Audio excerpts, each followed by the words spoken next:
Hello hi അസ്സലാമു അലൈക്കും. നമുക്ക് നല്ലൊരു മസാല ചട്ടിപ്പത്തിരി എളുപ്പത്തിൽ തന്നെ ഉണ്ടാക്കിയെടുക്കുന്നത് എങ്ങനെയെന്ന് നോക്കാം. അപ്പോൾ നമുക്ക് വീഡിയോയിലേക്ക് പോകാം. അപ്പോൾ ഇതിനു വേണ്ടി 750 ഗ്രാം എല്ലില്ലാത്ത ചിക്കനാണ് എടുത്തത്. ഇതിലേക്ക് ആവശ്യത്തിനുള്ള മഞ്ഞൾപ്പൊടി, മുളക് പൊടി, ഉപ്പ്, പിന്നെ അല്പം വെളിച്ചെണ്ണ കൂടി ഒഴിച്ച് നമുക്കിത് വേവിച്ചെടുക്കാം. ഒരു 2-3 വിസിൽ വരുന്നത് വരെ നമുക്ക് വെയിറ്റ് ചെയ്യാം. ഞാനിതിൻ്റെ മസാലയ്ക്ക് വേണ്ടി 4 വലിയുള്ളിയാണ് എടുത്തത്. അപ്പോൾ വലിയുള്ളിയൊക്കെ നുറുക്കിയെടുത്ത് ഇപ്പോൾ ചിക്കൻ ഇവിടെ വെന്തിട്ടുണ്ടായിരുന്നു. വിസിലൊക്കെ പോയി ഇത് ഇറക്കി പോയതിന് ശേഷം കുക്കറിനടുത്ത് ചൂടോടെ തന്നെയാണ് ഞാനിതിങ്ങനെ ചെയ്തെടുക്കുന്നത്. കറണ്ടില്ലാത്തത് കൊണ്ട് ഞാനിങ്ങനെ കുക്കറിൽ കൊണ്ട് ഇടിച്ച് കൊടുക്കുന്നത് കേട്ടോ. അപ്പോൾ ഒരു പാൻ അടുപ്പത്തേക്ക് വെച്ച് അതിലേക്ക് വെളിച്ചെണ്ണ ആവശ്യത്തിനുള്ള കുറച്ച് വെളിച്ചെണ്ണ ഒഴിച്ച് ഇതിലേക്ക് ഒരു വലിയ ടേബിൾ സ്പൂൺ നിറഞ്ഞ ഇഞ്ചി വെളുത്തുള്ളി ചതച്ചത് ഇട്ട് കൊടുത്ത് ഇതിൻ്റെ പച്ചമണം മാറുന്നത് വരെ ഒന്ന് വഴറ്റി കൊടുക്കാം. ഇനി ഇതിലേക്ക് നേരത്തെ അരിഞ്ഞു വെച്ച സവാള ചേർത്ത് കൊടുക്കാം. നന്നായി വഴറ്റി കൊടുക്കാം.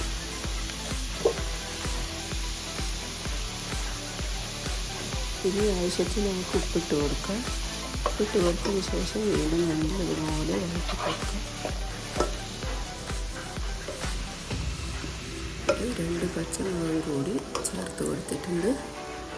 വീണ്ടും നന്നായി നമുക്കിത് യോജിപ്പിച്ചെടുക്കാം.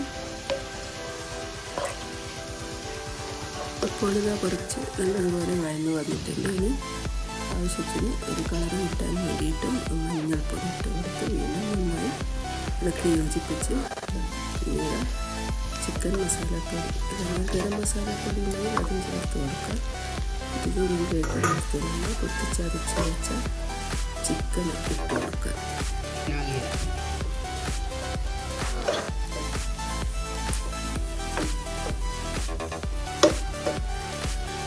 അപ്പോൾ നിങ്ങൾക്ക് വീഡിയോ ഇഷ്ടപ്പെട്ടെങ്കിൽ നിങ്ങൾ സപ്പോർട്ട് ചെയ്യാൻ മറക്കരുത്. വീഡിയോയിൽ വല്ല തെറ്റുമുണ്ടെങ്കിൽ അത് നിങ്ങൾ ക്ഷമിച്ച് അതിൻ്റെ പരിഹാരം പറഞ്ഞു തരാനും നിങ്ങൾ മറക്കരുത്. അപ്പോൾ ഇതിലേക്ക് വലിയ പുതിന അരിഞ്ഞതും പിന്നെ കുറച്ച് കുരുമുളക് പൊടി കൂടി ഇട്ട് കൊടുത്തിട്ടുണ്ട്. ഇനി നല്ലതുപോലെ മിക്സ് ചെയ്തെടുത്ത് ഇനി ഒരു 350 ഗ്രാം മൈദ ഞാൻ എടുത്ത് കുഴച്ച് എടുക്കുന്നുണ്ട്. ഒരു 9 ബോൾസ് എനിക്ക് കിട്ടിയിട്ടുണ്ടെങ്കിൽ നമുക്കിത് ഇങ്ങനെ പരത്തി എടുക്കുക. ഓരോ ബോൾസ് ഇങ്ങനെ പരത്തിയെടുത്ത് അതിന് നേരെ കുറച്ച് വെളിച്ചെണ്ണാക്കി പിന്നെ കുറച്ച് മൈദ കൂടി പിന്നെ അങ്ങനെ ഓരോന്നോരോന്നാക്കി എടുക്കുക. ഇത് പെട്ടെന്ന് തന്നെ നമുക്ക് പരത്തിയെടുക്കാൻ കഴിയും. ഇങ്ങനെ ചെയ്തെടുത്താൽ നമ്മൾ ഓരോന്നോരോന്ന് പരത്തുന്നതിനെക്കാട്ടിലും സുഖം ഇങ്ങനെയാണ്. ഇല്ലെങ്കിൽ പിന്നെ മൈദ കലക്കി ദോശയാക്കി ചുട്ട് അങ്ങനെയും ചെയ്തെടുക്കാം കേട്ടോ. ശരി, ടേസ്റ്റ് കൂടുതൽ ഇതിനായിരുന്നു. അപ്പോൾ നമുക്കിത് എങ്ങനെ എവിടെയൊന്ന് കൊണ്ടുപോകാനൊക്കെ പുറത്തേൽപ്പിക്കേണ്ട ഒരാവശ്യമില്ല. പെട്ടെന്ന് തന്നെ ഇങ്ങനത്തെ ഓരോ പണീൻ്റെ ഒരു താമസമുണ്ട്.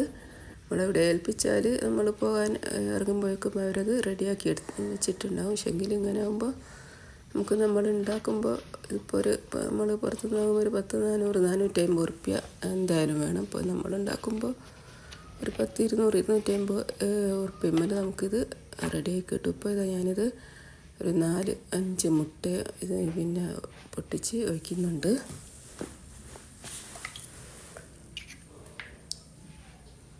പൈസ ലാഭം നോക്കുന്നവർക്കൊക്കെ ഇത് വളരെ എളുപ്പത്തിൽ ചെയ്യാവുന്നതാണ്.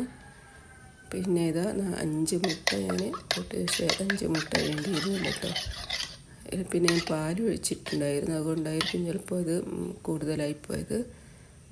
5 മുട്ട തന്നെ ധാരാളമായിരുന്നു, പാൽ വേണ്ടിയിരുന്നില്ല. ഇപ്പോൾ കുറച്ച് ഉപ്പും കുറച്ച് കുരുമുളക് പൊടിയും കൂടി ഇതിലേക്കിട്ട് നന്നായി ഇളക്കി യോജിപ്പിച്ച്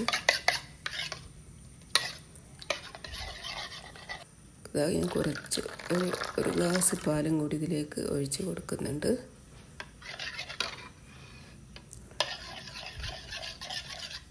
പാലും മുട്ടയും ഇതൊക്കെ നല്ലതുപോലെ മിക്സ് ചെയ്തെടുക്കാം.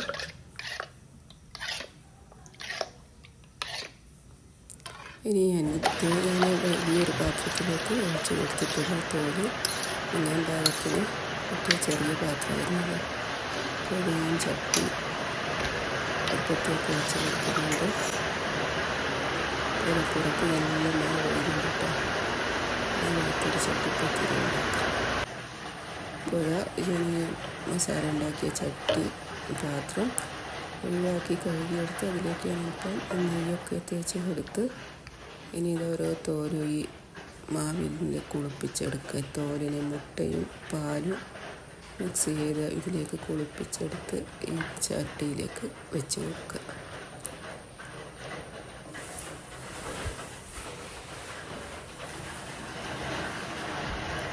ഇനി ഈ മസാലക്കൂട്ട് നമ്മൾ നേരത്തെ ഉണ്ടാക്കിയ മസാലക്കൂട്ട് ഇതിലേക്ക് ഇട്ട് കൊടുക്കാം. കുറച്ച് ഇങ്ങനെ ഇട്ട് തീ കരിക്കോട്ടാക്കണ്ടിട്ട് അപ്പോൾ പുറത്തേക്ക് വരാൻ ചാൻസ് ഉണ്ട്.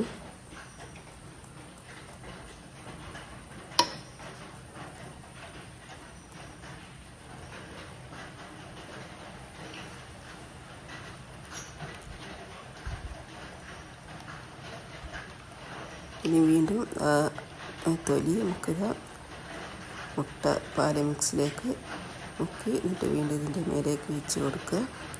ഇങ്ങനെ ഓരോന്നോരോന്ന് നമുക്കിങ്ങനെ ഓരോന്ന് വെച്ച് നമുക്കിത് ഇതിൻ്റെ മേലെ ഇനി കുറച്ച് മസാല കൂടി ഇട്ട് കൊടുത്ത് വീണ്ടും പിന്നെ അങ്ങനെ ചെയ്ത് എടുക്കുക.